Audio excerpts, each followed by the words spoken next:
অনেকেই বলছেন যে তার পদত্যাগ করার কথাই ছিল, এটা খুব স্বাভাবিক ঘটনা, তার পদত্যাগ করার সময় এসেছিল, সময়টা কে এসেছিল সেটা নিয়ে একটা কথা বলি। দেখেন, রাষ্ট্রপতি শাহাবুদ্দিন আহমেদ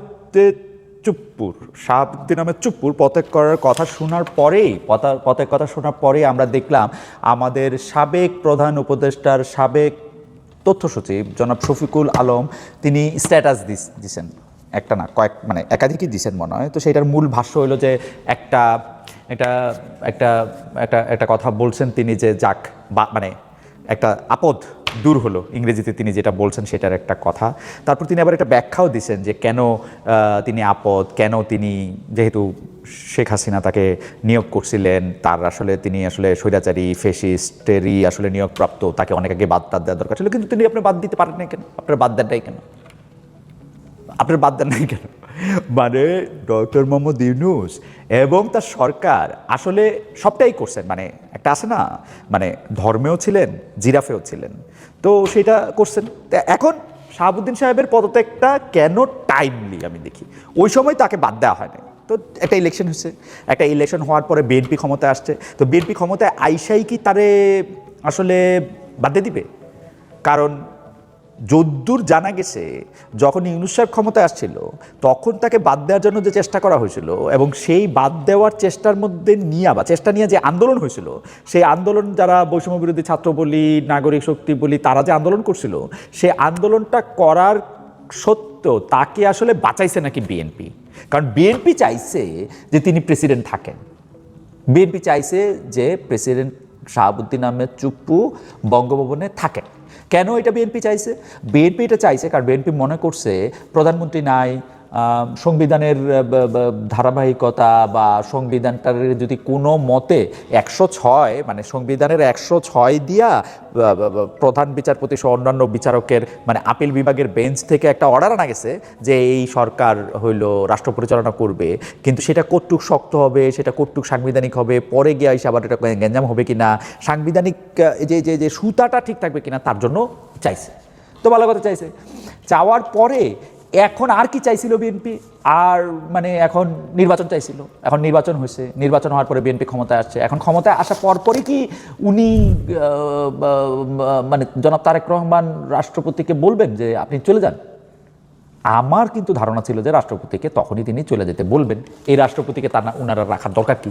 নতুন রাষ্ট্রপতি দিবেন, পরে একটা যোগ বিয়োগ, দেখেন আমি সরল মানুষ, অত যোগ বিয়োগ বুঝি না, তখন একটা যোগ বিয়োগ আমাকে একজন বিজ্ঞ লোক বুঝাইলেন যে না রে ভাই, এখন যদি তিনি পদত্যাগ করেন, কোনো কারণে যদি 5 বছর পূর্ণ হওয়ার আগে সংসদ ভেঙে দিতে হয়, সেই সময় যদি প্রধানমন্ত্রী না থাকে, তখন তো রাষ্ট্রপতি থেকে যাবে এই নতুন নিয়োগপ্রাপ্ত রাষ্ট্রপতি। সেই জন্য তাকে 6 মাস দেরি করানো হবে। 6 মাস দেরি করার পরে সেই সময় 6 মাস 5 মাস, সেই সময় আরও 90 দিন সময় পাওয়া যাবে। কারণ নিয়ম অনুযায়ী এখন উনি স্পিকারের কাছে পদত্যাগ করছে, 90 দিন পরে, 90 দিনই তো, হ্যাঁ 90 দিনের মধ্যে আরেকজন রাষ্ট্রপতি নিয়োগ করতে হবে। সেই নিয়োগ করার পরে তাহলে একটা সময় পাওয়া যাবে যখন ইলেকশনটার সময় রাষ্ট্রপতি থাকবেন বিএনপি নিযুক্ত নতুন রাষ্ট্রপতি। সুতরাং এই জনাব চুপ্পুর এই বঙ্গভবনের ছোট ছোট মাছ পছন্দ করেন উনি, পুকুর অনেক আছে, সে পুকুরের মাছ, তারপর হচ্ছে গাছে ঝুলে থাকা সিম, সেগুলি এখনও শীতকাল না, মানে সিমের সময় না, আমি সিম টিম শীতকালেই খাইতে বলছিলাম, কারণ মানে আমার কাছে মনে হচ্ছিল যে ফেব্রুয়ারি মার্চ মাসেই ওনাকে চলে যেতে বলা হবে। এখন ওনাকে চলে যেতে বলা হলো, মাঝখান দিয়ে উনি 2-3টা ভাষণ দিয়েছেন, একটা সংসদে বলছেন, তার ভাষণের উপর ধন্যবাদ প্রস্তাব হয়েছে, তিনি আওয়ামী লীগের অনেক নিন্দামন্দ করছেন, বিএনপির অনেক ভালো কথা বলছেন, এই কাইন্ডা একটু সংবিধান লঙ্ঘনও করছেন, সংবিধান চেঞ্জ না করেই তিনি সংবিধানে যা নাই তা বলছেন। তো সেগুলি জিনিস নিয়ে ভবিষ্যতে কী হবে সেটা দেখার মতোই ব্যাপার। তবে আমার কাছে মনে হয় উনার চইলা যাওয়াটা নিশ্চিতই ছিল, এই অগাস্টের আগেই যে উনারে চলে যেতে হবে সেইটাও একরকম নিশ্চিত ছিল। সেই জন্য আমার কাছে এইটার মধ্যে কোনো ওয়াও ফ্যাক্টর নাই যে ও রাষ্ট্রপতি পদত্যাগ করে গেছে, আমাদের ক্যামেরার পিছনে যেমন সাদ আছে, এই রাষ্ট্রপতি নাকি পদত্যাগ করে গেছে, কামন ম্যান, রাষ্ট্রপতি বাংলাদেশের রাষ্ট্রপতি, প্রথম কথা বাংলাদেশের রাষ্ট্রপতি হচ্ছে অলংকারিক, দ্বিতীয় কথা হচ্ছে অলংকারিক যখন বলি তখন মনে হয় যে অলংকারের গুরুত্ব নাই। ভাই, স্বর্ণের ভরি দেখছেন, অলংকারেরও গুরুত্ব আছে। এটা টাইম আর এটা কি দিয়ে বানানো হয়েছে সেটার উপর ডিপেন্ড করে। এখন আসেন হচ্ছে যে পরের কথায়, তো বিএনপির এখন একটা রাষ্ট্রপতি বানাইতে হবে, একটা রাষ্ট্রপতি খোঁজ করতে হবে, একটা রাষ্ট্রপতির নিয়োগ দিতে হবে। সেই রাষ্ট্রপতিটা কে হবে? খালি বিএনপি বলতেছি, কারণ বাংলাদেশে এখন সিস্টেমটা এমন যে বিএনপি যাকে চায় তাকেই রাষ্ট্রপতি বানানো যেতে পারে। এখন বিএনপির কাছে অপশন কি, বিএনপি কার রাষ্ট্রপতি করবে? দুই রকম কথা শোনা যেতেছে। একরকম অপশন হচ্ছে দলের ভিতর থেকে সিনিয়র কাউকে নিয়োগ দেওয়া। এখন দলের ভিতর থেকে সিনিয়র কাউকে নিয়োগ দেওয়ার ক্ষেত্রে বিএনপির একটা বিটার এক্সপিরিয়েন্স আছে। সেই বিটার এক্সপিরিয়েন্স হচ্ছে বিএনপির প্রতিষ্ঠাতা মহাসচিব ডক্টর বদরুদ্দোজা চৌধুরী। ডক্টর বদরুদ্দোজা চৌধুরীকে রাষ্ট্রপতি বানানো হয়েছিল 2001 সালের মেয়াদে আয়সা। 2001 সালের মেয়াদে যখন বিএনপি আসলো, বেগম জিয়া ডক্টর বদরুদ্দোজা চৌধুরীকে রাষ্ট্রপতি বানালেন। এখন রাষ্ট্রপতি বানানোর পরে কি দেখা গেল? রাষ্ট্রপতি বানানোর পরে দেখা গেল কেন জানি বদরুদ্দোজা চৌধুরী, বেগম জিয়া যা চান বা বিএনপির অন্যরা যা চান, আসলে বেগম জিয়া যা চান কিছুটা কি তারেক সাহেবও, ওই সময় তারেক সাহেব, আচ্ছা ধরলাম তারেক সাহেবও, মানে বেগম জিয়া যা চান, জনাব তারেক রহমান যা চান, জনাব বদরুদ্দোজা চৌধুরী দিয়া সেটা হইতেছে না। বদরুদ্দোজা চৌধুরী তার তার তার তার একরকম বিপরীত কাজ করতেছে। এর মধ্যে আইসা এটাকে কি বলে, এটাকে কি বলবো আমি, গোদের উপর বিস্ফোরা হয়ে দাঁড়াইলো মানে বিএনপির চোখে। এমনিতে সুন্দর উনি, মাহিবী চৌধুরী, মানে বিস্ফোরা বললে কেমন একটা শোনা না, মাহিবী চৌধুরী রাষ্ট্রপতির পুত্র, তিনি বিরোধী দলীয় নেত্রী শেখ হাসিনার জন্য নাকি একটা তোরণ বানাইলেন এবং তিনি জানি আরো কি কি কি কি করতে থাকলেন। না, বদরুদ্দোজা চৌধুরীকে দেওয়া হবে না, বদরুদ্দোজা চৌধুরী আপনি পদত্যাগ করেন, আপনি চলে যান। দেখা গেল যে বদরুদ্দোজা চৌধুরী শুধু চইলাগা যাওয়াটাই বিএনপিকে একদম সন্তুষ্ট করতে পারছে, ব্যাপারটা এরকম না। বদরুদ্দোজা চৌধুরীকে এই যে তেজগাঁও এলাকায় কোনো একটা রেল লাইনের মধ্যে ধাওয়া পর্যন্ত দেওয়া হয়েছে। মানে বিএনপির প্রতিষ্ঠাতা মহাসচিব বদরুদ্দোজা চৌধুরী এত বড় শত্রুতে পরিণত হইলেন বিএনপির, যে তাকে রাষ্ট্রপতি বানানোর পরপর, তিনি পদত্যাগ করার পরপর তাকে রেল লাইন দিয়ে ধাওয়া দেওয়া হয়। তার ছেলে মাহিবী চৌধুরী, যিনি সে সময় এমপি, তিনি অভিযোগ করেন তার গাড়িতে গুলি করা হয়েছিল। তিনি যে গাড়িতে ছিলেন সে গাড়িতে গুলি করা হয়েছিল তাকে হত্যার উদ্দেশ্যে। বুঝছেন কোন লেভেলে, কোন জায়গায় শত্রুতাটা গেছে? বদরুদ্দোজা চৌধুরীকে আরেকটা রাজনৈতিক দল করতে হইল, দলটার নাম বিকল্প ধারা। তখন বোধহয় তখন এই যে ডক্টর অলি আহমেদ,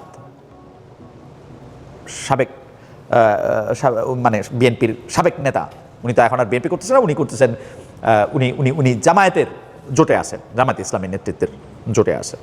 অলি আহমেদের সাথে মিলা বদরুদ্দোজা চৌধুরী মিলা একটা বিকল্প ধারা করলেন। মানে চিন্তা করে দেখেন কতটা শত্রুতার জায়গায় গেছে। এখন আপনি কি মনে করেন, আজকে যদি মির্জা ফখরুল ইসলাম আলমগীরকে রাষ্ট্রপতি করা হয়, আজকে যদি হাফিজউদ্দিন আহমেদকে রাষ্ট্রপতি করা হয়, হাফিজউদ্দিন আহমেদ তো আরেকটা বাংলাদেশের কাহিনী।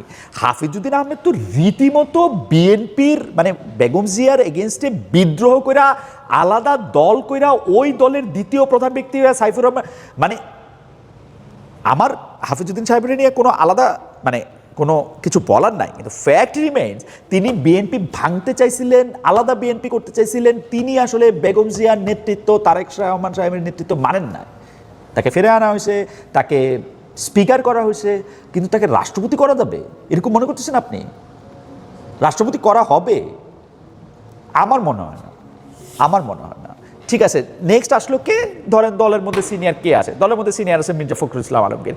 আজকে দেখলাম অনেকগুলি জায়গায় অনেকগুলি গুরুত্বপূর্ণ লোক বলতে শুরু করছেন মির্জা ফখরুল ইসলাম আলমগীরই আসলে রাষ্ট্রপতি হওয়ার জন্য সবচেয়ে যোগ্য লোক, মির্জা ফখরুল ইসলাম আলমগীরকেই রাষ্ট্রপতি করা হোক। মির্জা ফখরুল ইসলাম আলমগীরের যে এই যে আওয়ামী দুঃশাসনের সময় মির্জা ফখরুল ইসলাম আলমগীরের যে আত্মত্যাগ, যে অবদান, সেই অবদান তো আসলে ভুলবার না। তো যেহেতু তার অবদান ভুলার না, তাকে আসলে এই বয়সে সেইটাকে দেয়া হোক। আমার মনে হয় যেহেতু গুরুত্বপূর্ণরা এবং যাদের লেখা বা বলা বা সামাজিক অবস্থান ম্যাটার করে, তারা যেহেতু বলতেছেন যে মির্জা ফখরুল ইসলাম আলমগীরের মানে প্রায় একরকম সিভি বা জীবন বৃত্তান্ত বলতেছেন, তাতেই আমার মনে হচ্ছে মির্জা ফখরুল ইসলাম আলমগীরকে আর রাষ্ট্রপতি করা হবে না। কারণ আপনারা যেগুলি বলতেছেন সেগুলি সবচেয়ে ভালো যে লোকটা জানেন, ওনার নাম জনাব তারেক রহমান। তা আপনার এগুলি বলতে হবে না। আপনি যে একবার বলতেছেন তাতেই বোঝা যাইতেছে যে উনার হওয়ার সম্ভাবনা আসলে খুব কম। সত্যি মির্জা ফখরুল ইসলাম আলমগীর হওয়ার খুব সম্ভাবনা খুব কম। তো দলের অন্যান্য সিনিয়র নেতা কে আসেন? আমার একজনকে নিয়ে একটু আসে যে তাকে স্পিকার দেওয়া হয় নাই, উনি বড় মন্ত্রী হয় নাই, অনেক সিনিয়র রাজনীতিবিদ। খন্দকার মোশাররফ হোসেন, খন্দকার মোশাররফ হোসেনকে রাষ্ট্রপতি বিএনপি করতে পারে। এখন খন্দকার মোশাররফ হোসেনের আবার কাহিনী আছে। খন্দকার মোশাররফ হোসেনের মানে একটা, এটাকে আপনি সুনাম কবেন না দুর্নাম কবেন এটা আমি জানি না, কিন্তু ব্যাপারটা হলো খন্দকার মোশাররফ হোসেনের একটা পরিচিতি আছে, সেইটা হইল উনি একটু তেরা লোক, একদম খাঁটি বাংলা ভাষায় একটা তেরা লোক। এখন আপনি সরকার প্রধান হইয়া আপনি কি একটা তেরা লোক রাষ্ট্রপ্রধান পদে থাকুক এটা আপনি চাইবেন? আমার বিবেচনায় চাইতেও পারেন। যদি দল থেকে কাউকে রাষ্ট্রপতি করা হয় তাহলে খন্দকার মোশাররফ হোসেনকে আপনি মানে বিএনপি বিবেচনা করলেও করতে পারে, আমি জানি না, করলেও করতে পারে। একইভাবে ডক্টর মঈন আহমেদের কথাও বলা যায় যে ডক্টর মঈন আহমেদকেও আসলে এবার কোনো বড় মন্ত্রী করা হয় নাই, ডক্টর মঈন আহমেদকে বড় কোনো দায়িত্ব দেওয়া হয় নাই। কিন্তু ডক্টর মঈন আহমেদ সম্পর্কেও আসলে একই রকমভাবে বলা যায় যে ডক্টর মঈনকে কি আসলে মানে বিএনপি যদি দলের মধ্যে থেকে রাষ্ট্রপতি নিয়োগ দিতে গিয়া আব্দুর রহমান বিশ্বাসের মতো কোনো একজন রাষ্ট্রপতিকে খোঁজেন, তাইলে আমার কাছে মনে হয় না ডক্টর মঈন ঠিক আদর্শ ক্যান্ডিডেট। এবং ডক্টর মঈন খুব অপিনিয়নেটেড মানুষ। আমি ওনার সম্পর্কে তেরা বললাম, খন্দকার মোশাররফ সম্পর্কে, ডক্টর মঈন সম্পর্কেও বলি যে ওনার নিজস্ব ওপিনিয়ন আসে।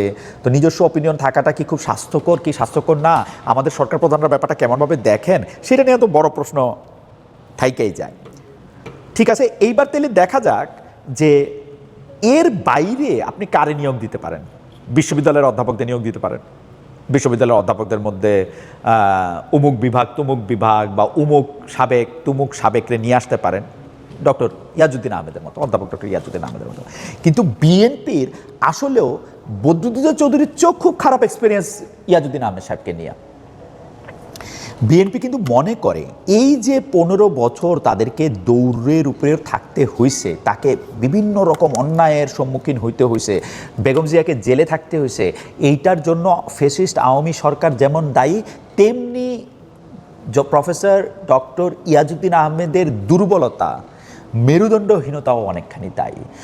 তার কারণে, তার জন্য এবং তার একটা শক্ত অবস্থান নিতে না পারার কারণটাই হলো 1/11ই তো বলে, তাই না?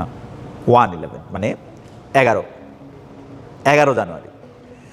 জানুয়ারি তার এই শক্ত অবস্থান না নিতে পারার কারণেই এরকম একটা উদ্দিন সরকার আসছিল। মঈনুদ্দিন, মাসুদউদ্দিন, ফখরুদ্দিন, এরকম একটা উদ্দিন সরকার এই ইয়াজউদ্দিনের জন্যই আসছিল। বিএনপি অবশ্য ভুলা যায় যে ইয়াজউদ্দিন সাহেবের কাছে আর কি করার ছিল।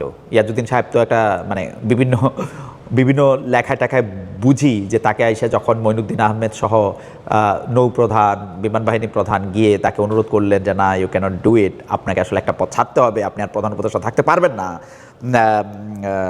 তখন উনি কিন্তু একটা ভিতরে গিয়ে একটা ফোন করতে চাইছিলেন, তাকে নিশ্চয়ই সেটা করতে দেওয়া হয় নাই। কিন্তু তার মিলিটারি সেক্রেটারি অস্ত্র নিয়ে তার পাশে দাঁড়িয়েছিলেন, 3 জন নিরস্ত্র, আমি বলবো যে হ্যাঁ ঠিক আছে, সেনাপ্রধান, বিমান প্রধান, নৌপ্রধান গেছে, তিনি তাদেরকে কন্টেইন করতে পারলেন না। আগে থেকে তিনি জানতে পারলেন না যে তারা 3 জনে মিলে এটা আসার কথা চিন্তা করতে পারতেছেন। তা আগে থেকে তিনি জানতে পারলেন না যে এই 3 জনরে তিনি হয়তো মানে তা ইচ্ছা করলেই তাদেরকে সাসপেন্ড করতে পারেন, তাদেরকে পদচ্যুত করতে পারেন, সেইটা তিনি জানলেন না এবং তিনি একটা দৃঢ়তা দেখালেন না। এইটা বিএনপির জন্য একটা সাংঘাতিক, আমি বলবো যে সাংঘাতিক একটা চিন্তার বিষয় যে আসলে বিশ্ববিদ্যালয় থেকে ধরে নিয়ে আইসা এই উপাচার্য বা অধ্যাপক এদেরকে ধরে নিয়ে আইসা এই চেয়ারে বসায় দেওয়া হবে কিনা। মানে তাহলে আর বাকি থাকলো মানে জুলকারনাইন সাহেব, উনি একজনের কথা বললেন, উনার নাম নাসিমুল গনি। ক্যাবিনেট সেক্রেটারি, উনাকে রাষ্ট্রপতি করা হইতে পারে। আমি এই কথাটা মানে যখন শুনছি তখনও আমার কাছে বিশ্বাস হয় নাই, এখনও আমার কাছে বিশ্বাস হয় না। একটা রিটায়ার্ড আমলাকে রাষ্ট্রপতি, মানে এত বড় রিটায়ার্ড আমলাকে, চুপ্পুর মতো ছোট আমলা না কিন্তু, সরি, রাষ্ট্রপতি, সাবেক রাষ্ট্রপতি জনাব মোহাম্মদ শাহাবুদ্দিন চুপ্পু তুলনামূলক ছোট আমলা, ক্যাবিনেট সেক্রেটারি অনেক বড় আমলা। চুপ্পুকে আমি আমলা বলতেছি, চুপ্পু কিন্তু আসলে জুডিশিয়াল সার্ভিসের অফিসার, মানে জুডিশিয়াল সার্ভিস পরে হয়েছে। উনি উনি উনি উনি উনি উনি উনি উনাকে আমার মানে প্রজাতন্ত্রের কর্মচারী মনে হয়, ঠিক বিচারকের জায়গায় উনি অল্প দিনই কাজ করছেন। তো উনি প্রজাতন্ত্রের কর্মচারী হিসাবে উনার ইয়াটা ছিল ছোট, তো ছোট বা মাঝারি লোকরে হয়তো করা হইতে পারে, কিন্তু ক্যাবিনেট সেক্রেটারি যিনি একবার হইছেন তাকে রাষ্ট্রপতি করা আমার মনে হয় না এটা করবেন। আর রাষ্ট্রপতি নিয়ে এত কথা কইতেছে কেন? এই কথা এত কথা কওয়াও আসলে অরণ্যের রদন হইতেছে।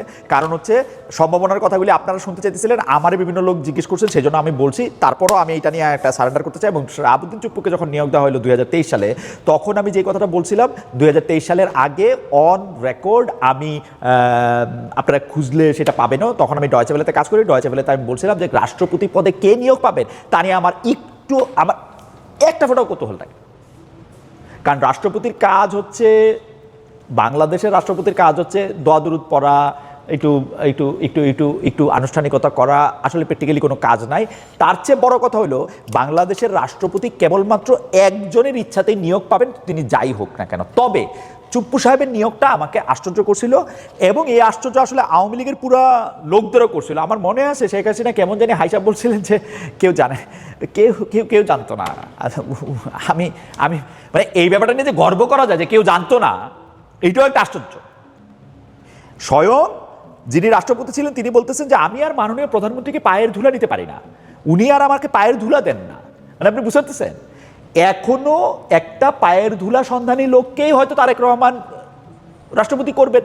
এখন তারেক রহমানের আবার একটু সরম বেশি, মানে শেখ হাসিনার তো একটু বয়সও বেশি ছিল, তারেক রহমানের একটু মানে বয়স কম হওয়ার কারণে হোক বা তিনি এরকম বলেই হোক, তার আবার সরম্বর বেশি। উনার একটু মানে আমি করছি, আমি দিয়ে দিছি, আমি করছি, এই ব্যাপারগুলি তার মধ্যে একটু কম, মানে এখন পর্যন্ত কম আর কি। পরে কী হবে জানি না, কারণ শেখ হাসিনা তার একদিনে শেখ হাসিনা হয় নাই।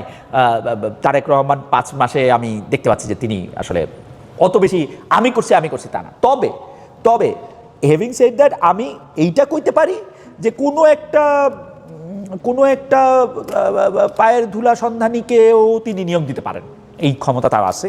তিনি দলের মধ্যে থেকে নিয়োগ দিতে পারেন। তবে ক্যাবিনেট সেক্রেটারি এগুলি আমি জানি না।